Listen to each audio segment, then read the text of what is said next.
everybody. How's it going? My name is David Carter. I'm the principal clarinetist of the Tulsa Symphony Orchestra. My name is Adela, and I'm in the 5th grade at Council Oak Elementary. My name is Simon. I am in the 2nd grade of Council Oak Elementary. Awesome. So you are here with us in our home today, where we're going to talk a little bit about music, and we're going to talk about the orchestra, and we're going to make some music for you, and we're going to show you how you can make some music at home with stuff that you just have laying around the house. So, do we all like music? Yes. Yeah. Yeah, I mean, everybody listens to music in some way, whether you're in the car, or you're at the grocery store, or you're at, I don't know, a football game, or you're watching a movie. I mean, it's everywhere, right? We have music accompanying our lives. But did you ever really stop to think about what music is? No, not really. But what about you? You have no idea? That's pretty good, yeah. So, like, think about it. Like, you listen to music, right? Mm-hmm. Yeah, so, like, break it down. Like, how do you know if something is music? What is it? Well, usually what determines music for me is usually sounds and rhythms and a bunch of other little critiques put together to make a certain song or a tune or a rhythm that you like. Yeah, for sure, right? So we definitely all start, when we talk about music, we start with sound, right? If there's no sound, then it's very difficult to have music. But like if I make a sound like this, it's not very musical. If I make a different sound like, it's definitely sound, but it's not very musical. Watch this.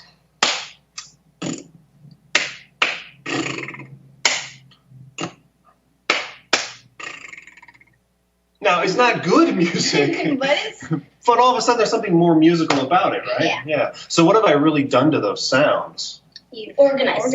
Yeah, right? Yeah, I've taken them and I put them together in a pattern that makes it sort of predictable and makes it sound sort of music-like. So there are different ways that we organize sound. For example, we might change a sound this way. Oh, oh. What sort of organizational thing am I using with sound there? Pitch. You hear it? It's like the highest and the lowest of a sound. We use that to organize sounds and make music. Well, what's another way that we organize sound to make it musical? You guys used a couple of the words already. Use rhythm. Rhythm. Right. So you think about it, rhythm is if pitch is how high a note sounds or how low a note sounds, then rhythm is really how a note happens in time. So boom, ch, boom, ch, that's measuring sound as it goes by. Mm-hmm. Right. Yeah. Good. Okay. There are like at least 2 other ways that we organize sound to make it sound musical. How else do we organize sound to make it sound musical? Did you hear it? Yeah, there's a musical word we use called dynamics, but really all that is volume, right? It's just how big the sound wave is, its amplitude. So the loudness and the softness of a sound is another way to organize. And then the one that we're really going to focus in on today is this. Okay, if you're at home, close your eyes. You guys are at home, so close your eyes. Oh, okay. Okay, keep them closed. I'm going to play 2 sounds for you. Mm-hmm.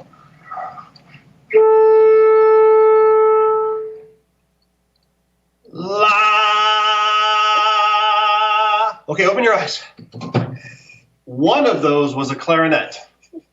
Can you tell which one was the clarinet? Yes. Yes, of course you could tell the first one was the clarinet, and the second was the most angelic, beautiful singing voice you've ever heard. No? Yeah. Oh, heartbreaking. Well, the fourth way that we organize a musical sound, or a sound to make it musical, is through what we might call like timbre, or we'll call it tone color, or sometimes we even just call it color. And all that is I made the exact same pitch, I played the exact same rhythm, but there's that quality in the sound that you can tell that a different thing is vibrating to make the sounds. That's the area we're going to focus on today. So I'm going to share a picture with you from my screen. And we will. Oh, I got to share though. I got to screen share first. I should let you guys run this part of the show. Let's see. There it is. Start sharing. Okay. Now I'm going to play from the beginning here. Great. So that is your Tulsa Symphony Orchestra. That's us.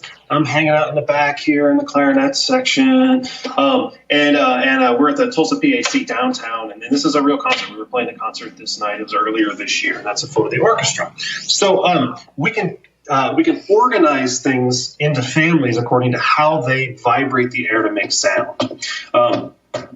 So we're going to do that because each of the families in the orchestra vibrates in unique ways. So let's see. To start with, Adela, what's the biggest section in the orchestra? Biggest section in the orchestra is definitely the strings. The string section, absolutely. And there you can see them in the front of the orchestra there. And if you're hearing some jingling, that's our dog Gus visiting. And my slides are not working. All right, I'm going to try that one more and see if we can get there. I don't know. That worked a second ago. There we go. So there's your string family. Your string family is like your violins, your violas, your cellos, and your double bass. Simon, what's another section of the orchestra that we talk about? Woodwinds. The Woodwind family, absolutely. It's a really big family. It's got flutes, who sometimes play piccolo. It's got oboes and English horns. It's got clarinets. It's got bassoons. Sometimes it even has the saxophone. There's another there are two more sections in the orchestra. What are the other two? What's the first one? The brass family. You're talking about your trumpets, your trombones, your horns, and your tubas. And the last but not least section, percussion. The percussion. And these are the things that you hit to make sound, like cymbals and snare drums and congas and timpanis and xylophones and marimbas and all sorts of instruments that all make up that great instrument family, the percussion section. So I'm going to go back now and stop my screen share here. And we are going to go through those families individually, show you how they make their vibrations, and show you how you can make those instruments at home. Okay, let's start with the string family, shall we? All right. All right. Adela is going to demonstrate her violin for you. Ready? And Gus is going to help. Thanks, Gus. Okay, here we go.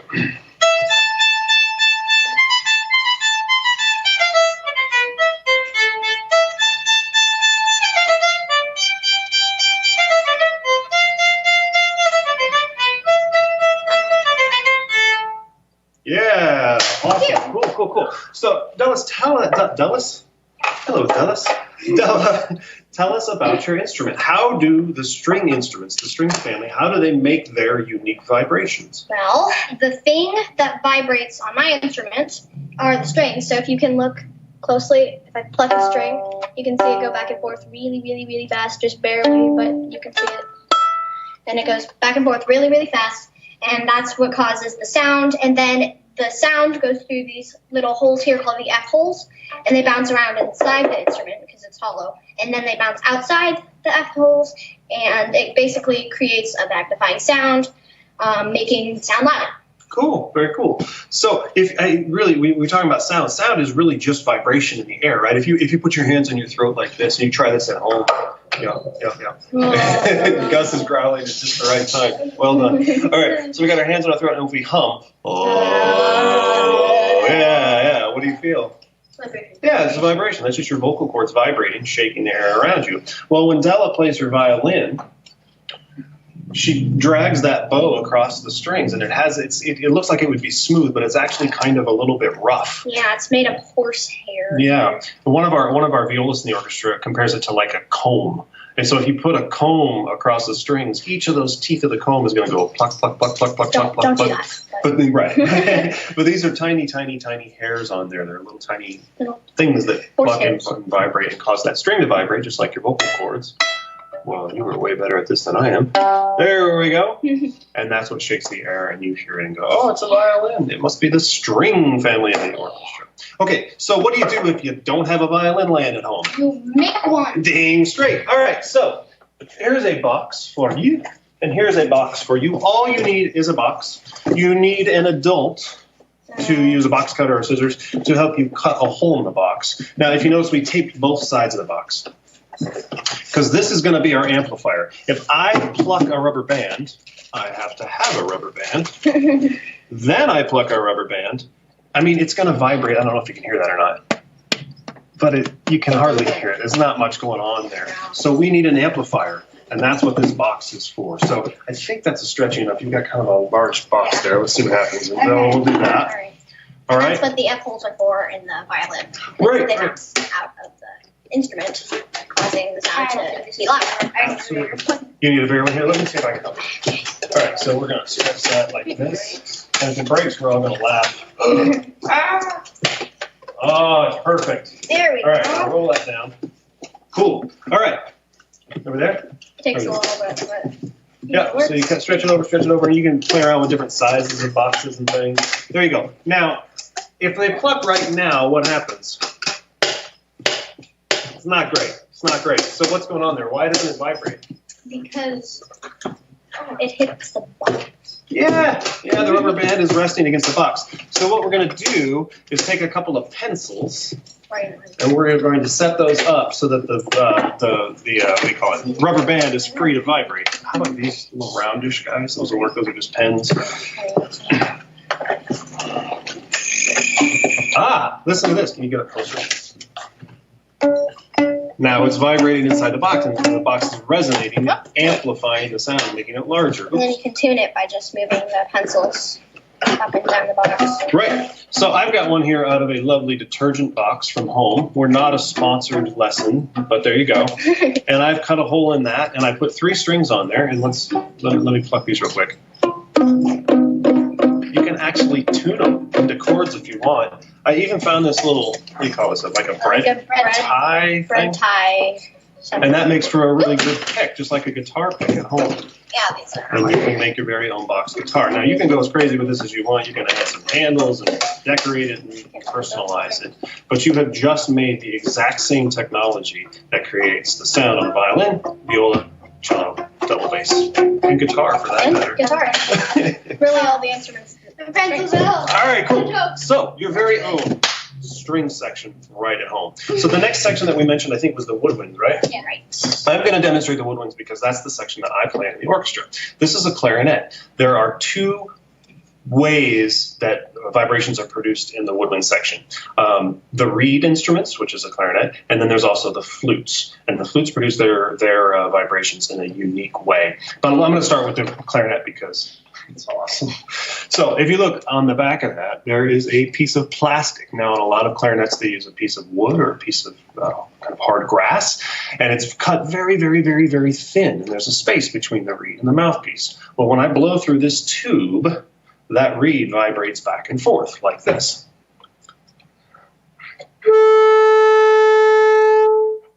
That reed just shook back and forth 440 times in 1 second. That thing is moving, Yeah. right? But when it does that, I can take this tube, just a big tube made out of wood with holes in it, and I can make the tube longer by adding fingers and covering holes, or I can make the tube shorter, and that'll make the pitch higher and lower accordingly. Here's what it sounds like.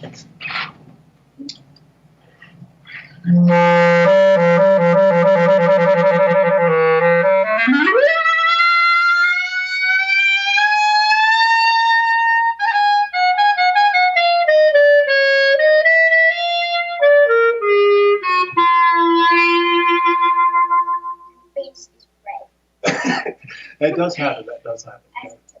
Cool. And so that's how the clarinet works. The bassoon works on basically the same principle. The saxophone, the same thing. The oboe, the same way. Now, the oboe and bassoon have 2 reeds pushed together instead of a mouthpiece, but it's the same idea. Now, we have a way that you can make those at home as well. Shall we show them? Yeah. Okay, cool. What you're going to need for this is a normal old drinking straw. Now, let's just make some fresh ones here, okay? We'll make some fresh ones in it so we can show them how it works. Doesn't have to have one of these. Yeah, it doesn't have to have the bendy, but if it has the bendy, use the other end. Yeah. And first thing we're going to do is flatten that end. You can do this with your mouth. I don't find it works quite as well. You can use the edge of a pair of scissors, like Simon. Can you show them what you're doing? Or you can just bite down. There you go. Yeah, he's kind of just smashing down. I also am using the end of a desk. But basically, you want to get it sort of, oh, I lost my camera. There it is. Really?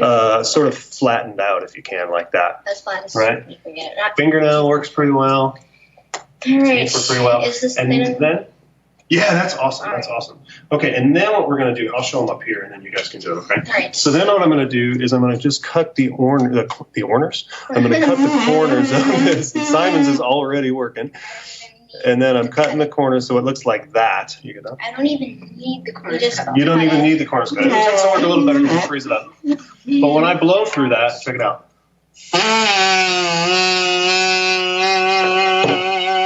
What's happening are the 2 blades of that reed are vibrating back and forth. And I cannot think of a better sound to produce when we're all staying home in close proximity to each other. It's fantastic. That's how we wake up. Every morning I get, Della, wake up. It's fantastic. Yeah, that's precisely how it goes. And then you can cut it to make it higher pitch. That's right, shorter tube. Shorter tube makes it. Shorter tube makes the pitch go up. Did you see it? Good. Show it on Della. Do it on Della's. Here. Pitch goes from lower to higher. And then you want to make sure you don't. You want to make sure you don't cut the tip off, and the shorter you get it, the harder it's going to be to play. Yeah. But it works. So, we got to move forward. So look. You can go crazy with this if you want. I've even had some students take and really carefully put little holes in there with a pair of scissors or a needle, and then you can actually make fingerings and play along and all that. But that's basically we'll try that. Okay, because we got to go on to the next member of the Woodwind family, right? Okay. The flutes. We do not own a flute. No. So we had to make our own homemade versions, and you probably have some laying around the house. A flute works very much like a bottle that you blow across. So rather than vibrating a reed or vibrating a string, you're actually going to blow across the bottle, and you're going to put some air in and some air out, and you're getting a nice resonant tone. Now, look at how much water is in Simon's. We just added food coloring so you can see it. You see that? Now look at how much air is in Simon's, right? Now look at how much water is in mine. Look at how much air is in mine.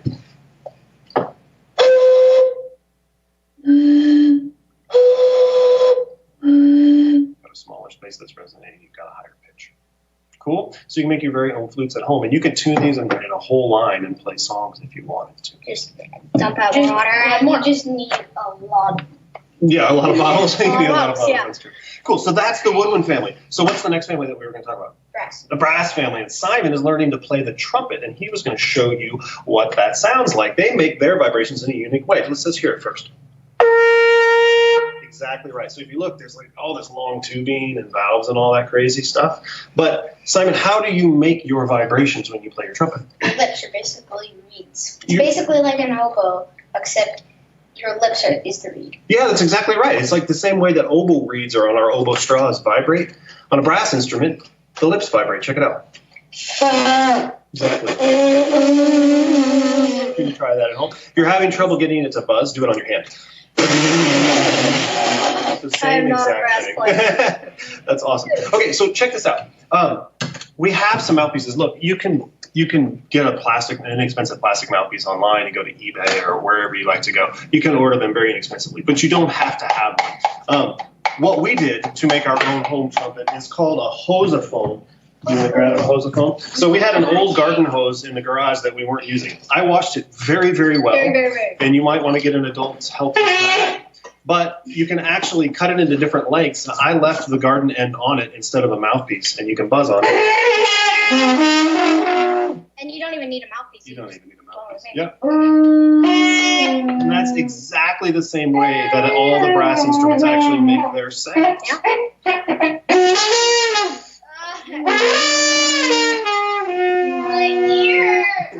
And this has got this personal favorite, and then you drop it. That's so hard. Okay, so anyway, that's the brass family, and that's just basically how they work. It's a bunch of tuning with a brass mouthpiece on it, but all you're doing is buzzing your lips to make the vibrations in the air. Okay, we're doing good on time. All right, so let's see, that's the brass family. We have one more family that we haven't yet covered, and what is that? Percussion. Family? The percussion family, and this one is probably, Gus, you want to say hello? Oh, he doesn't like the percussion. Okay, well, that's okay. Well, the percussion family how do they make their vibrations in the percussion By family? banging things together. Yeah, they hit stuff. I mean, how awesome is that? Right, so we found some homemade percussion items. Stella, what did you do? I honestly just went to the kitchen and grabbed a spoon and a pan, and I mean, classic, right? Classic. Simon, what have you got going over here? I've got like a coffee bean can. I got like 3 sticks. I cut one shorter. I got the lid to it. I glued it there, and then I taped that, and then I put the hot glue on it. That's right. Simon made his own little mini drumstick out of a coffee can from Trader Joe's. Mm-hmm. Yeah, and I love that you made your own drumsticks with hot glue on the ends. Just some wooden dowels that you had from a building. You can also use pencils or whatever you want. So for my found percussion instrument, I took another Aquafina bottle, another water bottle, and I actually just filled it with dried rice and made a shaker.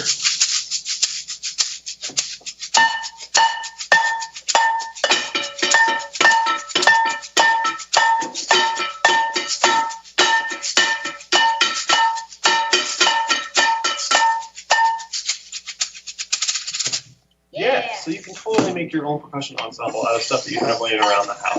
It doesn't take much. You can, in fact, make your whole orchestra out of stuff you find lying around the house. And from there, you can compose your own works. You can listen to songs that you like and arrange those for those instruments. And in fact, Della arranged an instrument that we've been doing with Simon on piano. It's by a composer named Johann Sebastian Bach, and it's called, what is it, the Minuet G. Yeah, it's the Minuet G. And so we were going to do that arrangement that Della made on our actual instruments for you now. So here is Johann Sebastian Bach's Minuet G, arranged by Adela for piano, clarinet, and violin. Oh yeah, so I meant to tell you, our piano is in the other room, and we couldn't really wheel it in here very easily. So can you see Simon? He's way over there. Wave. Yeah, that's the piano. So you'll hear it, but he's in another room. So sorry. Okay, you can kind of see us. Yeah, I'm gonna turn the camera so it's a little more visible. Here we go. Oh, I lost our camera or what? Our clock. There you go. There's Della's coat. Okay, here we go. Ready? Are we good? 1, 2, 1. Ready.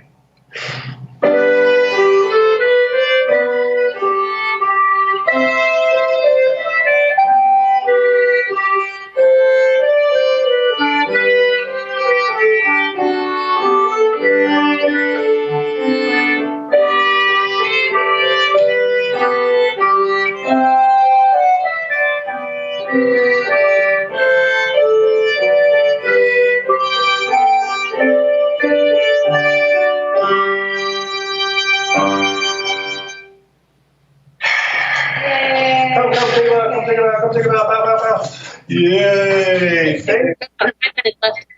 Okay, well, we are right near the end of our presentation for today. What did you guys think? I liked it. That's fun. Good. So let's review just a little bit. Okay. First thing we talked about was sound, right? We talked about music is sound. Yes. And what do we do to make sounds musical? Organize. We organize it. And we talked about 4 ways that we organize sounds to make them work for us musically. What was one of those ways? Pitch. Pitch. And what's pitch? It's the card game. It is a card game. That's right. It's kind of the I don't know what other word to use than pitch. Yeah, that's right. It's just the different notes, basically. Yeah, the different kind of pitch octaves. Yeah, exactly. Octaves, It includes octaves for sure.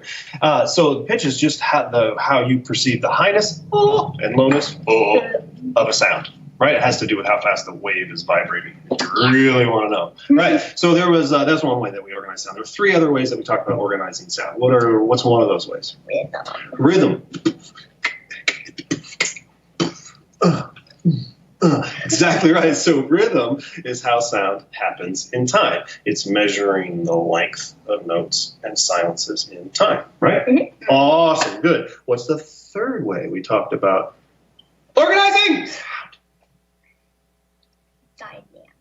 Dynamics. Yeah. So if you really want to get technical, it's how big the wave is. It's how big the displacement is. Yeah, so it's how big the wave is. So how loud it is, volume, that's our dynamics. And then the way that we focused on today was what? How do we organize sound? It was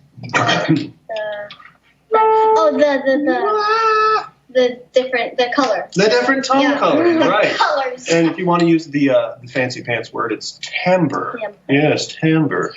That's right, and that's just the way that we can distinguish one sound from another. right? The distinct quality of sound of those instruments. Yeah, cool. And then we organized those. We showed how those vibrations are organized into instrument families in the symphony. When you guys come here at the Tulsa Symphony, we're organized into these different instrument families. And there are 4 of those.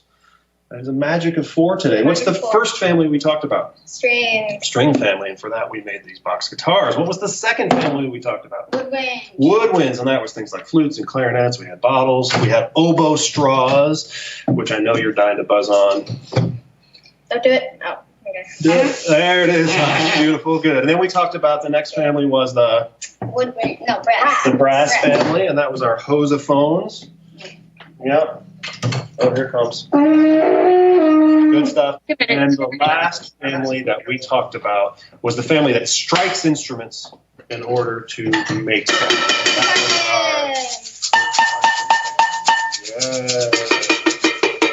Cool.